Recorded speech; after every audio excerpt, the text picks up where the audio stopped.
নমস্কার। ভাগ্য নির্মাণে আমি জানাই সবাইকে মন থেকে ভালোবাসা ও শুভেচ্ছা।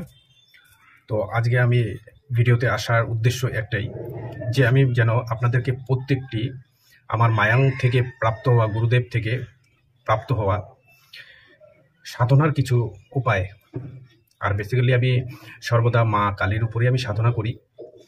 বাকি যেগুলো সাধনা করেছি সেগুলো সাধনা সম্বন্ধে আপনাদেরকে জানাবো, সেটার অনুভব এবং কিভাবে সেই সাধনাগুলি করতে হয়।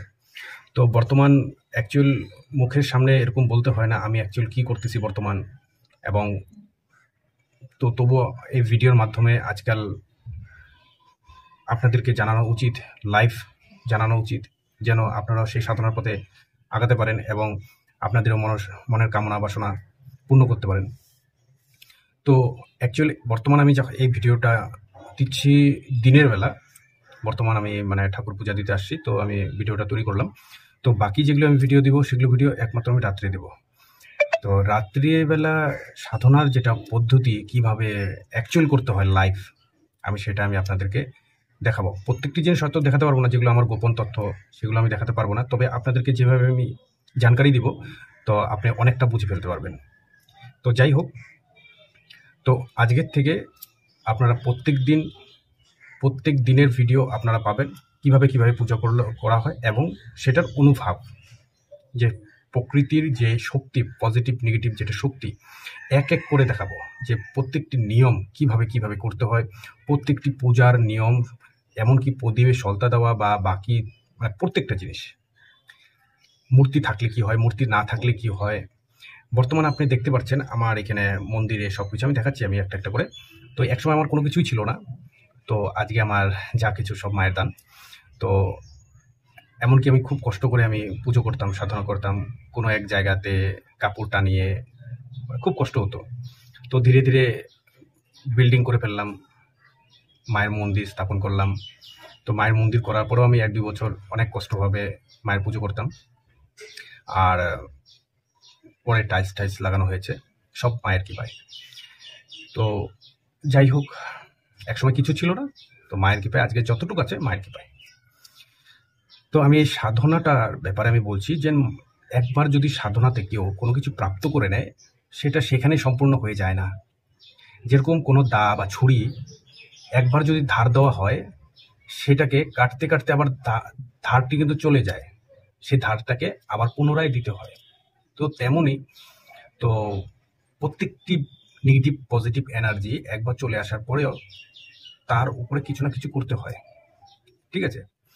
তো বর্তমান আমি মা দক্ষিণা কালীর উপরেই আমি বেশিরভাগ বলবো, যে সংসারে থেকে কিভাবে তাকে প্রাপ্ত করা যায় এবং সাধনা করা যায়, আমি এভরিথিংস আপনাদেরকে জানাবো। এটি আমার আরও তো অনেক ভিডিও আছে, তো সাধনার পথে প্রথম ভিডিও আমি এটিই দিচ্ছি। তো আজকে আমি বেশি কিছু বলবো না, তো আমি পুজোর যেগুলো ঠাকুর দেবদেবী আমার রয়েছে সেগুলো আমি দেখাচ্ছি, বাকিটা আপনারা নিজের মতন করে তৈরি করবেন। প্রথম কথা হচ্ছে, দীক্ষা যদি না নিয়ে থাকেন দীক্ষা নিয়ে নিন, সাধনার পথে আগাতে গেলে দীক্ষা অনিবার্য। দ্বিতীয় কথা, গুরুদেব, তান্ত্রিক গুরুদেব, কোনো তন্ত্র সাধক থেকে, বড় তন্ত্র সাধক, ভালো তন্ত্র সাধক থেকে আপনি কোনো দীক্ষা নিয়ে নিন।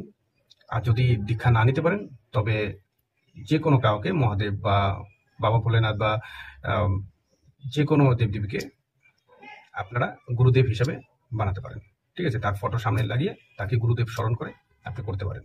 আমার তন্ত্র দীক্ষা সাধক আমার মায়ঙে রয়েছে, আসাম মায়ং, যেটা আপনারা হয়তো চিনতেও পারেন, নাও চিনতে পারেন। যাই হোক, গুগলে সার্চ করলে আপনারা দেখতে পারবেন, সেখানে আমার গুরুদেব রয়েছে। সেও কালী সাধক, ভৈরবী যেটা কালী, সেই কালী সাধক। তো কালী সাধনা করার অনেকগুলো নিয়ম রয়েছে, যেরকম মূল মন্ত্র দিয়েও তাকে সাধনা করা যায় পজিটিভলি, সেটার প্রভাব অনেক বেশি, ঠিক আছে। আবার জোরজবস্তি তাকে ডাকাও যায়, যেটাকে বলে সাবর মন্ত্র দিয়েও কিছু তাকে ডাকা যায়। তো এরকম অনেক টাইপের মন্ত্র আছে, যেগুলো মন্ত্র দ্বারা তাকে সিদ্ধি করা যায়। তবে প্রত্যেকটা মন্ত্রের কাজ কিন্তু আলাদা আলাদা।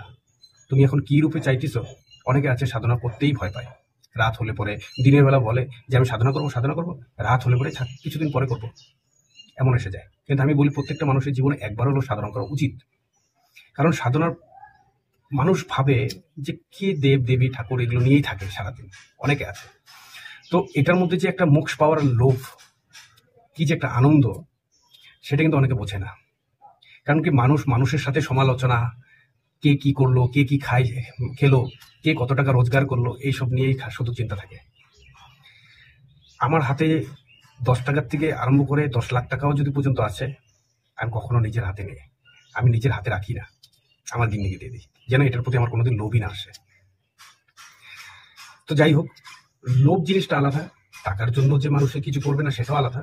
করুক, মানুষ সবকিছু করুক, তবে সচ্চা মন থেকে করুক, কাউকে ধোকা না দিক, শুধু পাওয়ার লোভটা শুধু না করুক। যত কমের মধ্যে নিজের জীবনটাকে সুন্দরভাবে এগিয়ে নেওয়া যায়, আর মায়ের আশীর্বাদ তার সাথে যদি থাকে, আমি মনে করি এর থেকে আর বড় কিছু তার দরকার হয় না। তো যাই হোক, আমি বেশি কথা বলবো না, অনেক লম্বা হয়ে গেছে ভিডিও। তো আমি দেখাচ্ছি এক এক করে আমার মায়ের মূর্তি। আর পুরোনো ভিডিওতে আপনি দেখতে পারবেন আমার নিজে তৈরি করা মায়ের মূর্তি ছিল, আমার নিজের হাতে তৈরি করা। আমি অ্যাকচুয়ালি একজন আর্টিস্ট, তো আমার আর্টের স্কুলও রয়েছে, সেটাও করছি। সাথে সাথে আমি ভাগ্য নির্মাণ, আমার অ্যাস্ট্রোলজি চেম্বার, আমি একজন তান্ত্রিক অ্যাস্ট্রোলজির সাথে সাথে তো সেটাও চালাচ্ছি। এখানে আপনাদের যে কোনো সমস্যার জন্য আপনারা যোগাযোগ করতে পারেন ভাগ্য নির্মাণের সাথে। একটি হচ্ছে ভাগ্য নির্মাণ, যেটা আমার বাড়ির অ্যাড্রেস দেখাবে, আরেকটা হচ্ছে ভাগ্য নির্মাণ অ্যাস্ট্রোলজি, সেটা হচ্ছে আমার চেম্বারের অ্যাড্রেস দেখাবে। আর আমার আর্টের স্কুল চিত্রকলা মন্দির। তো যাই হোক, তো যার জন্য আমি একটু কুমারের কাজ জানি, আমি পাল, ঠিক আছে, আমি পাল বংশের, তো আমি কুমারের কাজ অল্প জানি। তো এমন নয় যে পাল বংশ হলে যে কুমারের কাজ জানবে তা না, আমি আর্ট জানি বলে কুমারের কাজ করতে জানি। তো মাটি টাটি তৈরি করে আমি নিজের হাতে মায়ের, ঠিক এই কালী পূজা যে গেল সেই সময় মায়ের মূর্তি তৈরি করেছিলাম, সাথে আমার মেয়েও হেল্প করেছে। তো সেটু মূর্তি আমি প্রাণ প্রতিষ্ঠা করে সেখানে আমি আমি সাধনা আরম্ভ করেছিলাম। তো এর আগে আমি 2008 থেকে মা মহাকালীর সাধনা করেছি, তারপরে আমি মা শ্মশানকালী মায়ের সাধনা করেছি, তারপরে সেই সময় যেটা মূর্তি তৈরি করেছিলাম সেটা আমার মা দক্ষিণেশ্বর কালী ছিল। তো মা দক্ষিণেশ্বর কালী মা মূর্তি করার পরে যেগুলো অনুভব হয়েছে আমি প্রত্যেকটা ভিডিওর মতো অল্প বলে যাব। তো সেখানে আমার কিছু একটা কারণে আমি বন্ধ করতে হয়েছে সাধনাটি। আমার আসলে অ্যানকোলজিং স্পন্ডিলাইটিস হয়ে গেছিল, কিছু একটা পজিটিভ শক্তি আমি দিতে পারিনি, আমার শরীর খুব উইক হয়ে গেছিল। আমি যেভাবে সাধারণ নিয়মগুলি করেছি সেই নিয়মগুলোর জন্য উইক হয়ে গেছিল। তো যার জন্য আমি যে পরবর্তী যে চালাই নিয়ে যাবো, তার কিছুদিন চালাই নিয়ে গেলে তবে সেগুলো খাবার দুর্দান্ত হচ্ছিল। যদি কেউ দুর্বল মনের মানুষ থাকে, তারা ওই সাধনাভাবে সাধনা করতে পারবেও না, করা উচিত না। আর যদি সেই সাধনা করার পর তাদের কোনো রকম কোনো কিছু ক্ষতি হয়, সেটা কিন্তু ভাগ্য নির্মাণ আমি দায়ী হবো না। আপনাদের শুধু জানকারির জন্য এবং কারোর যদি কোনো জায়গায় ভুল হচ্ছে সেই জানকারি দেওয়ার জন্য আমি একমাত্র আপনাদেরকে ভিডিওর মাধ্যমে জানাচ্ছি। এখানে আরেকটা কথা হচ্ছে, আমি ভিডিও বানানোর উদ্দেশ্য আরেকটা আছে যে আমার ভাগ্য নির্মাণের সাথে যারা যারা জড়িত রয়েছে তাদেরকে আমি এটাও জানাতে চাই যে সাধনার পথ দিয়ে অনেক কিছু লাভ করা যায়। বহুত মানুষ আছে অ্যাস্ট্রোলজির বা হাতের আংটি, তোমা, জাদু টোটকা, প্রবলেম, ঘরের অশান্তি, মানুষের দোষ, কাল সর্বদোষ, গুরুসন্তান দোষ, একটা মানুষের জীবন বহুত কিছু লেগে থাকে। তাদেরকে আমি বলবো কিছু করতে লাগে না, সাধনার পথে এগিয়ে যাও।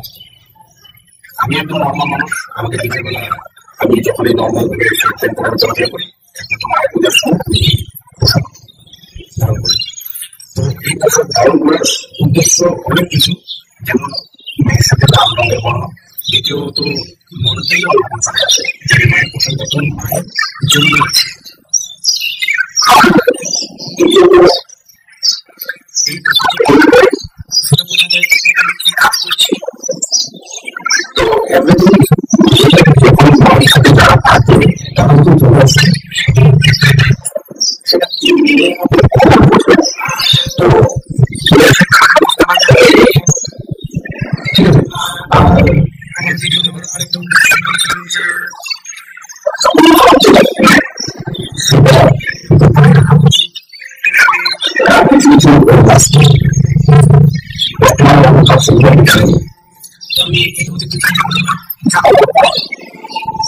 সেটাও কি সিদ্ধি লাভ করা যায় কিনা। আমার 41 ডিসেম্বর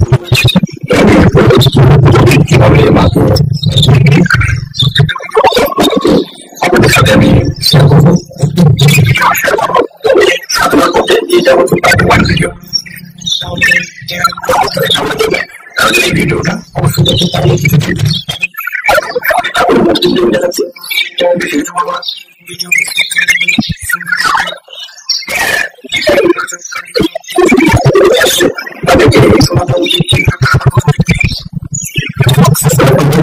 শেয়ার করবেন। আপনি যতক্ষণ সুস্থ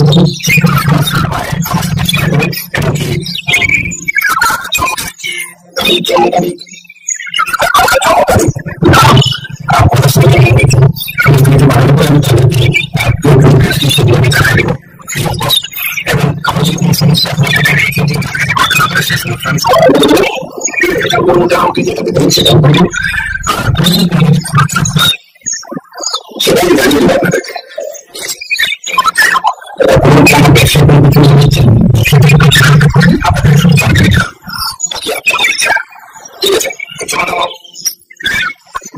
আপনাদেরকে দেখাচ্ছি।